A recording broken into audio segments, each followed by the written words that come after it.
The spoon hit the coffee mug with a clink that cut through Smokey Joe's diner like a gunshot. Every head in the place turned, not toward the door where 5 Hells Angels from the Iron Vipers MC sat sprawled across the counter, leather vests dripping highway grime, but toward the tiny hand clutching that spoon. A hand far too small for the bruise circling its wrist like a purple handcuff. It was 9:47 p.m., Route 66 mile marker 217, the kind of nowhere where tumbleweeds outnumbered people. Outside, their Harleys thundered cooling, 5 blacked-out beasts with skull-wing patches gleaming under flickering neon. Rourke Reaper Callahan, 52, club president with a face like weathered granite and eyes that had stared down prison bars, nursed black coffee, his massive forearms crossed, faded tattoo of a lost son's name peeking from his sleeve.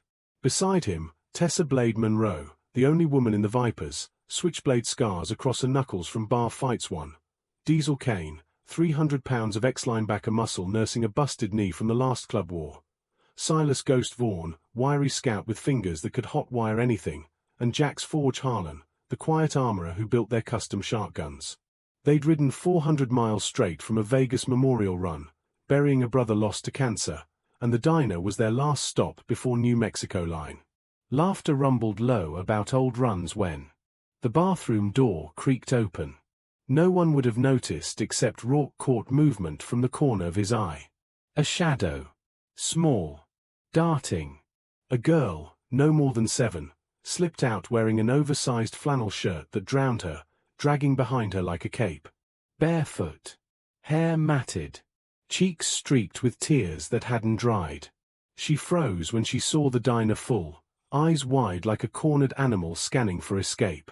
The waitress, Mindy, 40-something with tired eyes and nicotine stains, spotted her and froze mid-pour. "Honey, you okay?" The girl didn't answer.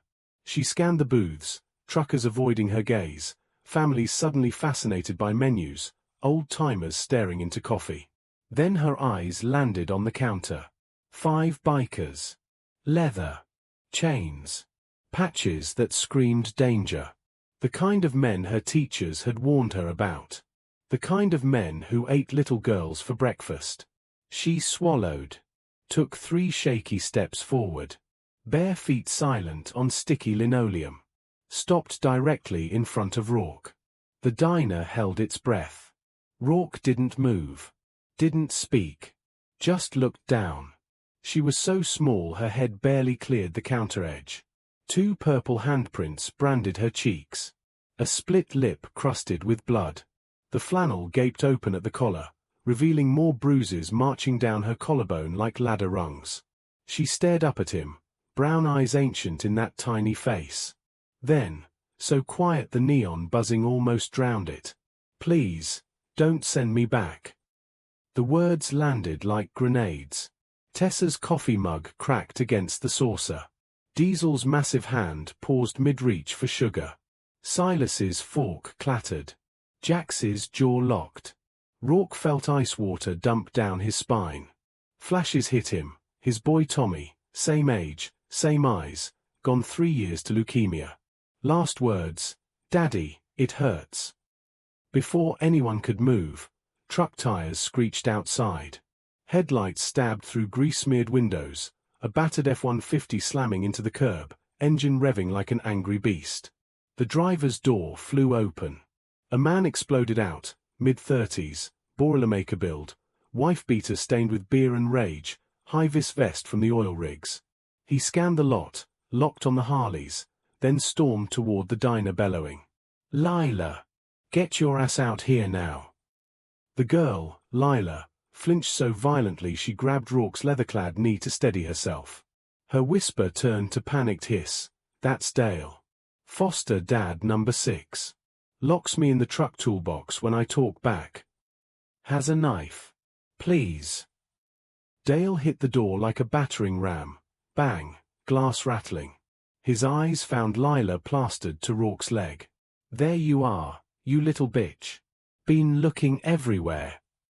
He barreled forward, past frozen truckers, past Mindy stammering, "Sir, you can't." Rourke's boot hit the floor first. He slid off the stool smooth as death, planting himself between Lila and the storming freight train. 6 feet 4 inches. 260 pounds. Arms like tree trunks. Evening, Rourke rumbled, voice low as earthquake rumble. Dale faltered 2 steps away, eyes flicking from Rourke's patch, iron vipers, death before dishonor, to the 4 brothers uncoiling behind him like vipers from baskets. This don't concern you, freak. Dale spat, but his hand twitched toward his belt, where a toolbox knife hung obvious. Tessa vaulted the counter-cat silent, flanking left. Diesel cracked knuckles like breaking branches. Silas palmed his phone, already recording. Jax's hand disappeared under his jacket. Lila's tiny fingers dug into Rourke's calf like claws. He drowned my puppy last week, she whispered. Said next was me. Dale lunged for her arm. Rourke's hand snapped out, catching Dale's wrist midair like iron jaws. Crunch. Bone protested. Dale howled. Touch her, Rourke growled, eyes black holes, and they won't find enough for a closed casket. The diner froze on the knife edge of violence. Dale wrenched free, staggering back toward the door, but not before Rourke glimpsed the truck bed, a dented steel toolbox, padlock gleaming, small enough to hold a child. Fresh scratches on the surface at child height. Sirens wailed distant. Someone had called it in. Dale spat blood, backing toward his truck. This ain't over, vipers. Social services knows she's mine. He peeled out, tires screaming murder. Lila collapsed against Rourke's legs, sobbing silent now, exhaustion winning. The diner exhaled. Mindy rushed over. That's Dale Carver. Foster parent. CPS rotates kids through him, oil money, clean record on paper. But we've all seen. Rourke knelt, lifting Lila's chin gentle as handling nitro. What's your full name, Angel? Lila Rose Tatum. Age 7.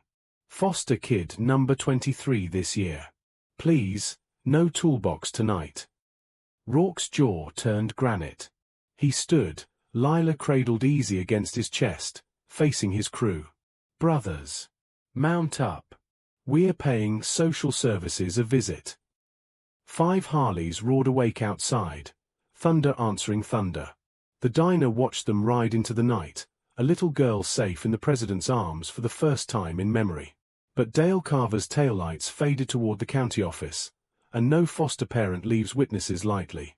Harleys thundered into the county social services parking lot like avenging angels, chrome screaming under sodium lights as Rourke Reaper Callahan killed his engine first.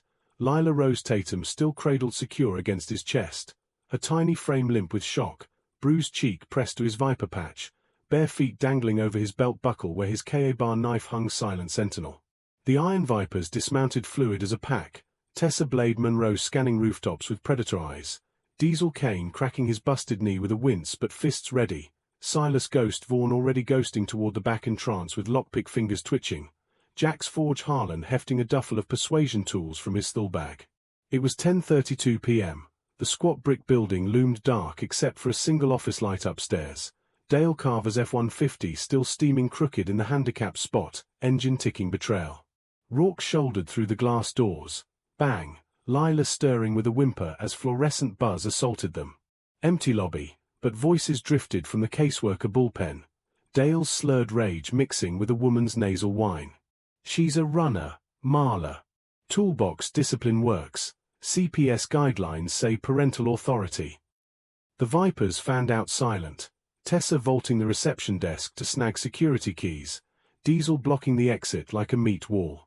Rourke strode straight to the bullpen doorway, filling the frame, Lila's weight nothing to his road-forged arms. Inside, Dale Carver pacing red-faced, gesturing wild at Marla Voss, no relation to the good agent, mid-50s CPS supervisor with Holt Mill coffee mug and a stack of approved foster files stamped Carver. 2 other caseworkers froze mid-coffee break, eyes bulging at the leather invasion. Who's the girl? Marla snapped, standing. Dale whirled, triumph twisting ugly. That's her. Gimme. Lila's whisper pierced the tension. Don't. Marla signs me back every time. Rourke's voice dropped to graveled death. Lila Rose Tatum. 7 years old. Foster placement number 23. Toolbox prisoner. Puppy killers your star parent. He shifted Lila forward, her flannel falling open to reveal ribcage bruises mapping starvation, wrist welts from padlock chains. Marla blanched but recovered oily, licensed foster. Paperwork clean. Return her now or obstruction charges. Dale lunged smirking. Tessa's boot met his solar plexus mid-step, folding him over the desk in a wheeze of coffee spill. Chaos ignited. Diesel snatched Marla's desk phone cord, yanking it dead. Silas patched his phone to the lobby security cam, live streaming to club allies and a burner tipped to state investigators. Jax cracked open the duffel, files spilling. Lila's history, bounced 23 homes in 4 years, every Carver return stamp stable, notes buried, child reports restraints, unsubstantiated.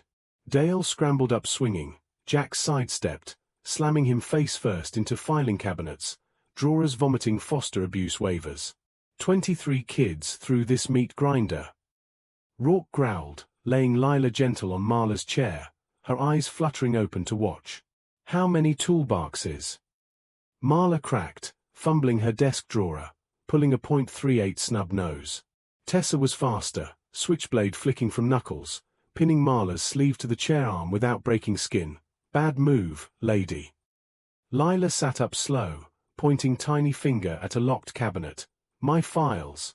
Dale burned some, but originals there. Silas jimmered it lightning. Jackpot, 47 folders, Carver's name on half, payoffs logged casual as mileage, $500 per kid returned, discipline fees to Marla's LLC. Sirens wailed distant. Dale's 911 under the desk. Rourke scooped Lila, facing Marla pinned and pale. State's coming. Your ledgers sing. Dale roared up blooded, grabbing a stapler hurling. Tessa's blade sliced its path mid-air. Diesel bear hugged him down, zip ties biting. Lila clung tighter, whispering hot in Rourke's ear. Heard Marla on phone once. Bigger ring. Oil-rich kids too.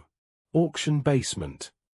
Rourke's blood flash-boiled, Tommy's ghost overlapping Lila's terror, leukemia bed turning toolbox dark. State troopers breached as Vipers formed exit wall, files clutched, livestream viral. Lead trooper, Captain Reyes, Viper ally from a prior bust, eyed the scene. Carver, Voss, you're cooked. Child endangerment ring. Marla babbled deals. Dale cursed silent under Diesel's knee. Lila pointed from Rourke's arms. Toolbox scratches. My nails. Reyes nodded grim, radioing feds. Escalate. Auction lead. Outside, Harley's revved protective thunder. Convoy peeling with Lila safe. File secured. Town whispers exploding on socials. Vipers raid CPS. Dawn crept as they holed at the Viper Clubhouse 40 miles west. Lila fed warm milk and pie by Tessa. Insulin checked. Diabetic too, like Eli before. File scanned to FBI overnight. Rourke paced. Burner buzzing Hawk equivalent scout. Carver basement confirmed. Auction tonight. Oil barons bidding foster kids. Lila curled on his lap. Asleep first peaceful night. Daddy Rourke. He froze. Throat thick. Tommy's echo. Yeah, Angel. Daddy Rourke.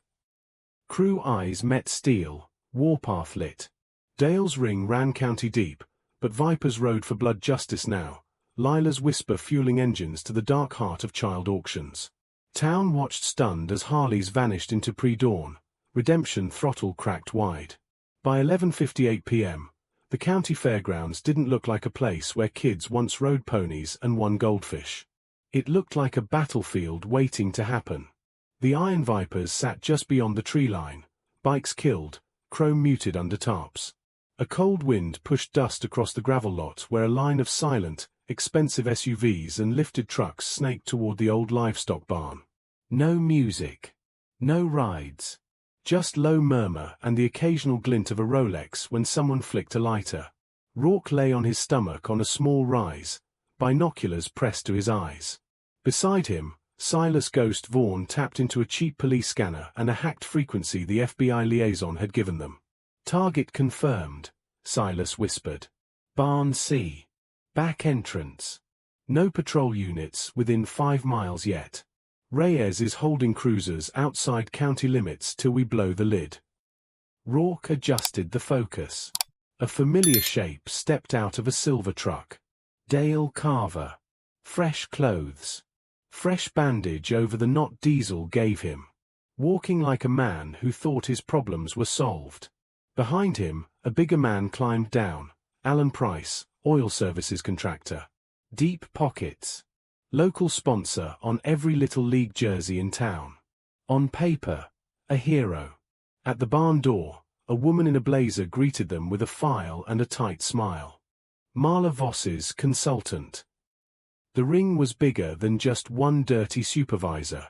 Rourke's jaw flexed. "He's not in cuffs," Diesel muttered from behind, voice a low rumble. "After everything, he's walking into an auction." "Paperwork technicalities," Silas said through gritted teeth. Reyes couldn't hold him till the federal warrant hit. They let him think he was free. Tonight he shows them everyone. Down below, an unmarked delivery van backed up to the side of the barn. No company logo. Just primer paint and temporary tags. 2 men jumped out, opened the rear doors, and pulled down a ramp. 4 small shapes were marched down. All of them younger than 12. Each one with a blank, distant stare that Rourke recognized from too many funerals. He exhaled slowly through his nose. "That's it," he said. "No more sitting on hillsides. We're going in." Behind them, at the tree line, Tessa tightened the strap on her helmet. "Feds are 10 out," she said. "They want us to wait. Reyes says he needs them all in one room, money on the table." Rourke lowered the binoculars. For a moment, the only sound was the wind scraping through dry grass. "If they start loading kids into trucks before those sirens hit," he said quietly, "we're not getting them back." He thought of Lila asleep back at the clubhouse, curled around a stuffed bear someone had won her from a claw machine on the way out of town. He thought of the toolbox scratches, of the way she'd whispered, "Please don't send me back." He thought of Tommy, his own boy, hooked to chemo, asking him why the bad things picked the small ones first. Rourke stood. "Ghost. Set the timer," he said. "We give Reyes 5 minutes. After that, Viper rules. We move." Silas hesitated, then nodded once. 5 minutes, he agreed, thumb tapping his watch. They moved like ghosts through the trees, spreading out. Diesel and Jax cut right, circling behind the barn. Tessa and 2 probates slid left to cover the front. Rourke took the center line, choosing a path between stacks of disused fencing and rusted livestock pens. At the side of the barn, behind stacked hay bales, Diesel signaled, 2 fingers, then a clenched fist. 2 guards. Armed. Stationed by a side door. Rourke slipped closer until he could hear them. "Guy from Amarillo's paying triple for the blonde kid," one guard snickered. "Marla said he likes em young." "You see the biker crap on the news," the other said. "This town's turning into a circus. Bunch of leather clowns acting like heroes." Rourke stepped out of the shadows before Diesel could stop him. "Clowns, her," he said. The guards spun, words dying in their throats. Up close, Rourke looked bigger than he did through a diner window. His cut hung heavy. His knuckles were scarred road maps. His eyes were empty of anything but purpose. "You boys selling cattle tonight?" he asked. "Funny. I only see kids on that ramp." One guard went for his gun. Diesel was faster. The big man hit him like a truck, driving him into the barn wall so hard dust rained down from the rafters. The gun skittered across the gravel. The second guard fumbled his radio. Tessa's boot came around the corner in a perfect arc, catching him just below the jaw. He hit the ground limp. Silas's voice crackled in Rourke's earpiece. 2 minutes until Reyes hits the outer gate.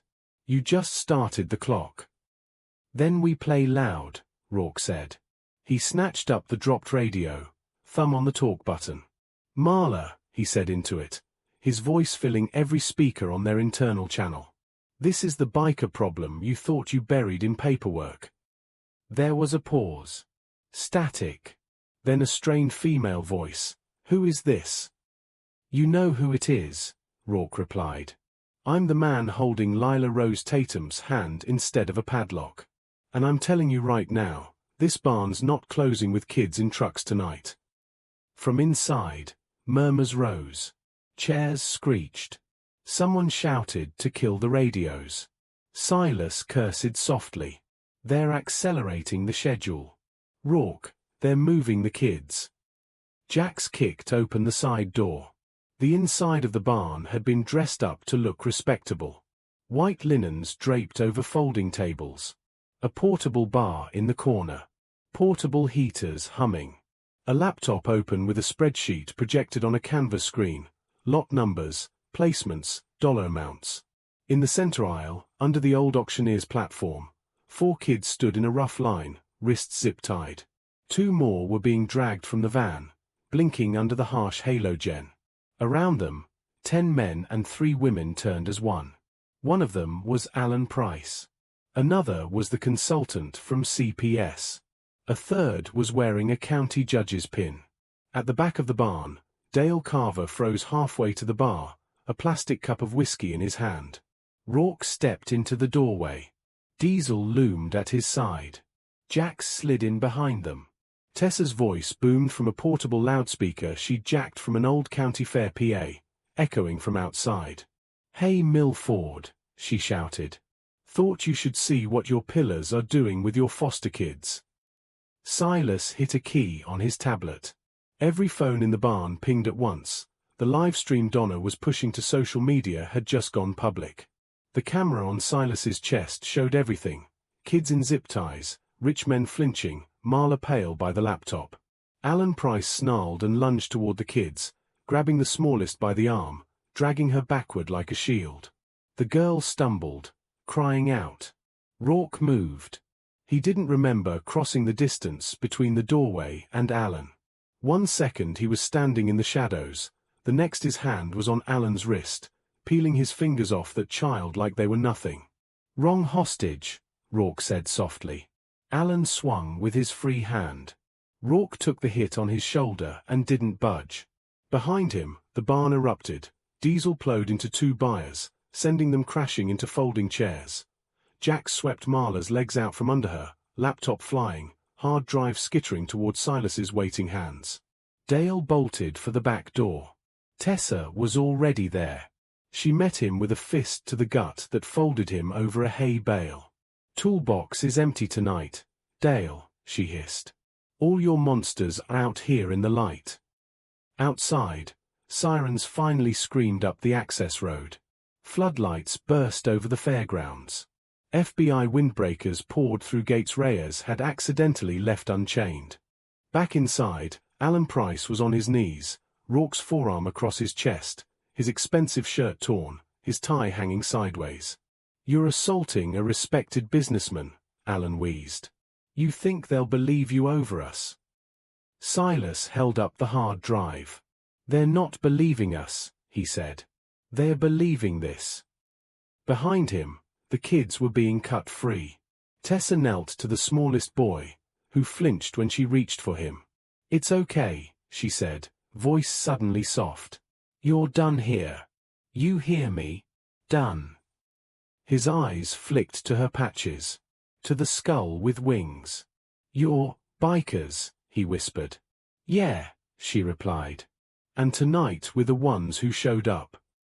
Reyes stormed in with agents in tow, weapons drawn, eyes quickly assessing that the heavy lifting had already been done.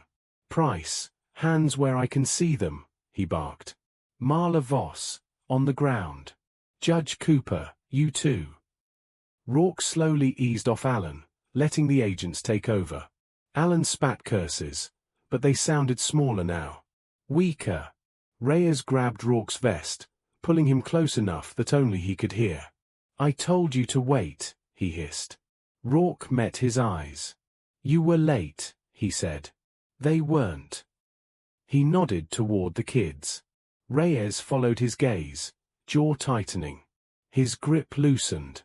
Get out of my crime scene, he muttered. "And don't be too far when the lawyers start screaming. I'm gonna need witnesses who don't scare easy." Rourke clapped him on the shoulder once, then turned. As they stepped out into the night, the flashing lights painted their leather in red and blue. Not as suspects this time. As the men who'd cracked open the dark. On the ride back, with the fairgrounds shrinking in the mirrors, Rourke's phone buzzed in his vest. A picture from the clubhouse. Lila, sitting cross-legged on the worn couch, hair slightly brushed, a second plate of mac and cheese in front of her. On the coffee table, the TV showed the live stream they'd just destroyed the barn with. The caption was from Tessa, who'd gone ahead. She watched, it read. She saw them fall. Underneath, another message. From Lila herself. Typed slowly. Crooked. Thank you for not sending me back. Rourke tucked the phone away, eyes stinging in the wind. They weren't done yet. There would be court dates. Threats. Smear campaigns against outlaw bikers who interfered. But for the first time in a long time, the Hells Angels in that little county had done more than ride through. They'd changed where the road went. And in the morning, a little girl would wake up knowing there was no toolbox waiting for her. Only an open seat at a table covered in grease, coffee rings, and leathered BY sunrise. The county didn't wake up to the weather report. It woke up to the barn. Every local station. Every phone. Every cracked tablet on every kitchen counter. Grainy footage of the livestock barn filled the screens. Kids in zip ties under auction lights, men in suits ducking their faces, the county judge trying to shield himself from the cameras. And in the middle of the chaos, caught over and over in freeze frames and paused clips. Leather vests. Skull and wing patches. A tall biker in a faded cut, hand on a little boy's shoulder, steering him away from the bidding floor. Rourke Reaper Callahan. Hell's Angel. Iron Viper's president. Ex-con. The kind of man people crossed the street to avoid. Now the man the anchors were calling the unidentified biker who stormed the child auction. At Smoky Joe's, the TV above the coffee pots played the loop on repeat. Mindy poured refills with a shaking hand, her eyes never leaving the screen. A trucker who'd watched Lila cling to Rourke's leg 2 nights before sat in the same booth, knuckles white around his mug. "Did you see this live?" his buddy asked. He nodded once, shame burning his cheeks. "Yeah," he muttered. "I saw enough." Across town, in a tidy 3-bedroom with a flag on the porch, foster mom Janet Ortiz stopped packing her kids' lunches mid-slice. Her 2 placements, sisters aged 9 and 11, froze when they saw the footage. "That's Dale," the older one whispered, pointing with a jelly-smeared knife. "He used to take us for rides to the fairgrounds." Janet's stomach dropped. She wiped her hands, grabbed her phone, and dialed CPS, then hung up. CPS was on the news. CPS was in handcuffs. She dialed the FBI hotline instead. At the Iron Vipers clubhouse, the TV was muted. The sound of Harley's out back and the low murmur of voices filled the old warehouse more naturally than any anchor. Lila sat on the faded leather couch, knees drawn to her chest, watching the silent footage intently. Every time a kid appeared on screen, she leaned forward. "That one," she said, tapping the glass. "He was in Dale's house for 2 weeks. Then gone. This one. She tried to run.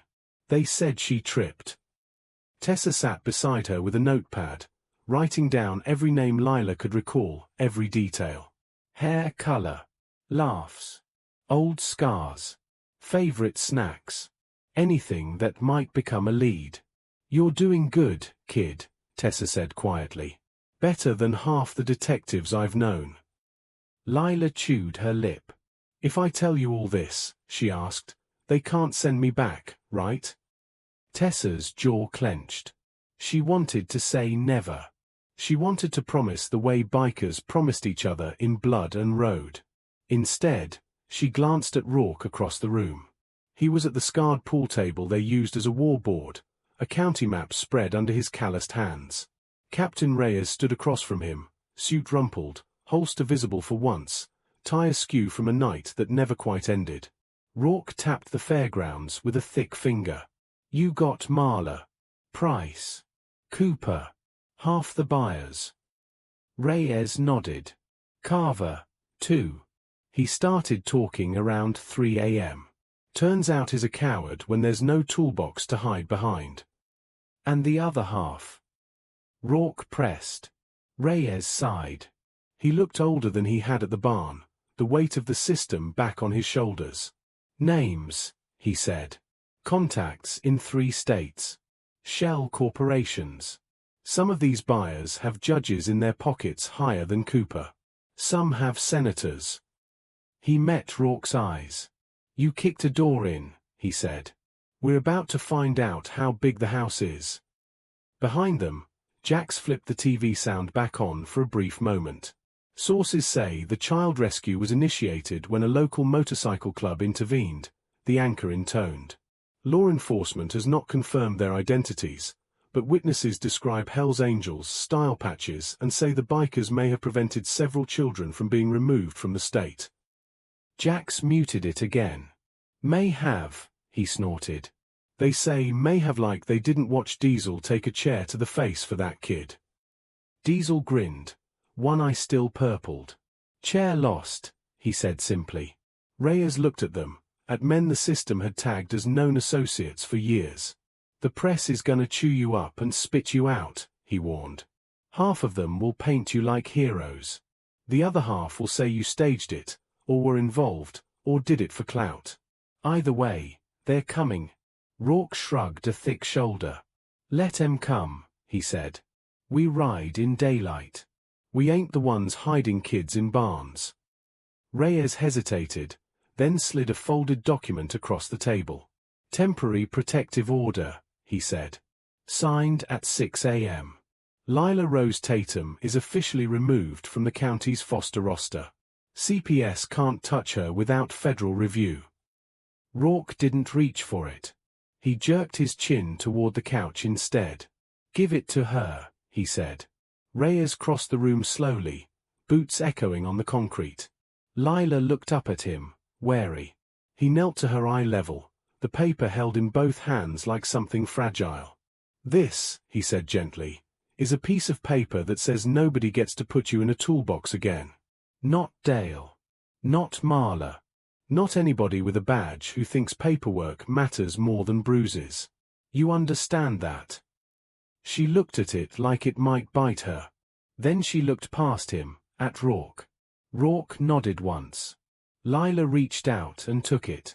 Her fingers left a faint print on the bottom as she held it to her chest. Can I still stay here? She asked. That's the next battle, Reyes admitted. Technically, this is just a stopgap. But the feds owe the Vipers a favor. And the judge signing permanent placement just watched you save his career on the morning news. He stood, looking at Rourke again. She doesn't belong in the system, Reyes said. But if she's gonna be with you, you gotta clean up everything that gives them ammo. No unsanctioned raids. No sudden disappearances. You ride straight while this storm blows, you hear me? Rourke snorted. We ride honest, he said. Straight's a different religion. But there was something in his eyes that Reyes trusted. Something solid. Something that had carried a shaking child out of a diner and into a world that hadn't known what to do with her yet. The storm hit by noon. News vans outside Smokey Joe's. Reporters at the fairgrounds. A national network anchor in a too-perfect jacket on the county courthouse steps. Who are the bikers? The Chirons asked. Angels or outlaws? A few people spoke. The trucker from the diner went on camera, voice shaking. I watched that little girl beg, he admitted. And I didn't move. They did. You can call them what you want. I know what I saw. Janet Ortiz stood in front of her foster daughters, hand on each shoulder, and stared straight into the lens. The system failed these kids, she said. Those men on motorcycles didn't. Even Mindy, apron still on, hair in a mess, spoke from the diner door. We all looked away, she said. They didn't. That's the only part that matters to me. By evening, the narrative had shifted. Not completely. Some pundits still tried to spin it. Vigilante justice. Dangerous precedent. But every time they cut to B-roll, they showed the same thing. Rourke, head bent, talking softly to a kid whose life was being measured in bids. Tessa, kneeling eye level, cutting zip ties. Diesel, arms spread wide, standing between children and the door. Lila watched every second she could handle, then finally clicked the TV off. "It's weird," she said quietly to Rourke, who'd settled in the armchair across from her with a mug of coffee. "What is?" "Hearing people say those bikers like you're not just you," she said. "Like you're a story now." Rourke considered that. "Everyone's a story to someone," he said. "Question is whether they tell it right." She tilted her head. "They telling yours right?" He gave a half smile. "For once. Closer than usual." She was quiet a long moment. "Am I part of your story now?" she asked. "Angel," he said, "you're the plot twist." She frowned. "What's that mean?" "It means," he replied, "you walked into a diner and changed the ending." Later that night, as the clubhouse lights dimmed and the engines outside cooled, a small group gathered around the scarred wooden table they used for club votes. Rourke set an old cut on the table. The back patch had been carefully removed, leaving just the front, name strip faded, bloodstain near the hem. "Tommy's," he said softly. The room fell still. He slid it toward Lila. "It's too big," she protested, startled. "It'll wait," he said. "Like we did. When you're old enough, if you still want it, we'll sew your name where his was. Not to replace him. To ride beside him." Her eyes flooded. She swallowed hard. "Until then," she whispered. "Till then," he said, "it hangs right there." He pointed to the wall above the TV, where the club kept only two things. Their original charter. And a shelf of memorials. Pictures of brothers gone. A little baseball glove. A dog tag. Now, slowly, reverently, Jax took the cut and hung it beside them. Below it, Tessa screwed in a small brass plate she'd had engraved that afternoon. "Lila Rose Tatum," it read. "The girl who said don't send me back, and never had to go alone again." The room was quiet. Outside, distant sirens wailed for someone else's trouble. Inside, for the first time in a long time, the trouble felt balanced. They hadn't fixed the system. They hadn't saved everyone. But they'd drawn a line. And for one little girl, that line had held. The gavel cracked like a gunshot in courtroom 3, but the real explosion had been building for 6 weeks. October 15th, County Superior Court. Judge Harlan Voss presiding, no relation to Marla, but his name had been on 3 auction ledgers before the Vipers leaked them. Rourke Reaper Callahan sat stone still in the defendant's box, his Viper cut swapped for a plain black button-down that still smelled faintly of motor oil and highway. No leather. No patches. Just a father fighting for a daughter forged in fire. Beside him, Lila Rose Tatum swung her legs from the witness chair, new sneakers scuffing the wood, size 2, bought from Payless with her first allowance. Her hair hung in neat braids Tessa had learned to do on YouTube. The oversized flannel was gone, replaced by a simple blue dress, but she still clutched Rourke's Ka bar sheath, empty, like a security blanket. Across the aisle, the state's army, 3 CPS lawyers in $1,000 suits, Dale Carver's attorney, freshly disbarred but still billing, and Alan Price's fixer from Dallas, a silver-haired shark who'd flown in on private wings. "Mr. Callahan," the lead prosecutor sneered, "you're a convicted felon. Multiple weapons charges. Gang affiliation. You expect this court to grant guardianship of a minor to an outlaw motorcycle club."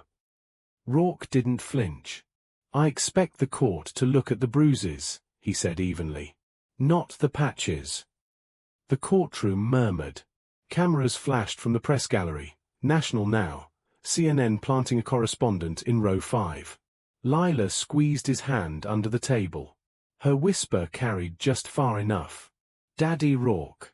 Don't let 'em send me back." The judge's pen paused mid-note. Then the doors burst open. Not dramatically. Not with wind or thunder.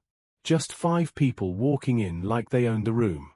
Janet Ortiz, foster mom, with her 2 girls clutching photo albums of before the barn drawings they'd made for Lila. Mindy from Smokey Joe's, carrying a petition with 1,847 signatures, every trucker, waitress, and old-timer who'd watched that night. Captain Reyes, in full dress blues, with a thick federal file under his arm. And trailing them, 6 of the auction kids, ages 8 to 12, all wearing Viper support hoodies too big for them, standing shoulder to shoulder like tiny soldiers. The bailiff tried to stop them. Judge Voss banged his gavel. "Order." Rourke didn't turn. But he felt the shift. Like wind before a storm. Captain Reyes took the stand first. "No pleasantries. Your Honor, Federal Exhibit A through Z, recovered auction footage, Carver's wire transfers, Marla Voss's burner phones. Every single one time-stamped to nights this county system sent kids to Dale Carver." He slid a photo across, Lila's wrist bruises, circled in red forensic marker. The Iron Vipers didn't just interfere. They saved lives the state couldn't be bothered to protect. The prosecutor objected. Sustained. Overruled. Chaos. Then Janet Ortiz. Voice shaking but steel underneath. "I fostered 12 kids. 7 came from Carver. All have nightmares about toolboxes. Lila was the first to fight back. She chose these men because they chose her first." The auction kids testified next, one by one, voices small but unbroken. "The bikers cut my ties. They stood between us and the men with money. Tessa gave me her jacket when I was cold. Diesel carried me when my legs stopped working." Lila went last. The room held its breath as she hobbled to the stand, Rourke's hand lingering on her shoulder till the bailiff cleared his throat. "Miss Tatum," the prosecutor began, oily soft, "you understand Mr. Callahan's criminal history?" Lila looked him dead in the eye. "I understand he has a tattoo for his son Tommy. Leukemia. Same hospital I was born in. I understand Tessa has scars on her knuckles from protecting her little sister from her dad. I understand Diesel broke his knee saving a puppy from a highway. I understand they ride Harleys because that's how they got me out fast enough." She paused. Looked at the judge. "Do you understand toolboxes?" Dead silence. Judge Voss cleared his throat. Adjusted his glasses. "Miss Tatum, do you wish to reside with Mr. Callahan and the Iron Vipers?" "Yes, sir," she said. "They are my family. CPS was my toolbox." The prosecutor's star witness never made it to the stand. Dale Carver. Supposed to testify about biker threats. Turned state's evidence at 10:17 a.m. On live camera. From federal holding. "They paid me," he sobbed into the feed. "Marla, Price, the judge. Per kid. Toolbox kept 'em quiet." The courtroom erupted. Bailiffs cleared press. Judge Voss banged for recess. 47 minutes later, he returned alone. "Custody granted," he read from fresh papers. "Full guardianship, Cole Callahan, sorry, Rourke Callahan, pending background clearance already expedited by federal recommendation. Iron Vipers MC approved as support network. Case closed." The gavel fell final. Rourke stood. Lila launched from her chair into his arms. The auction kids cheered. Janet Ortiz cried. Mindy whooped. Outside, news vans swarmed, but this time the Vipers rode through them, not away. Lila on Rourke's sidecar rig, waving like a queen. Tessa leading flank. Diesel rear guard. Silas live-streaming the whole exit.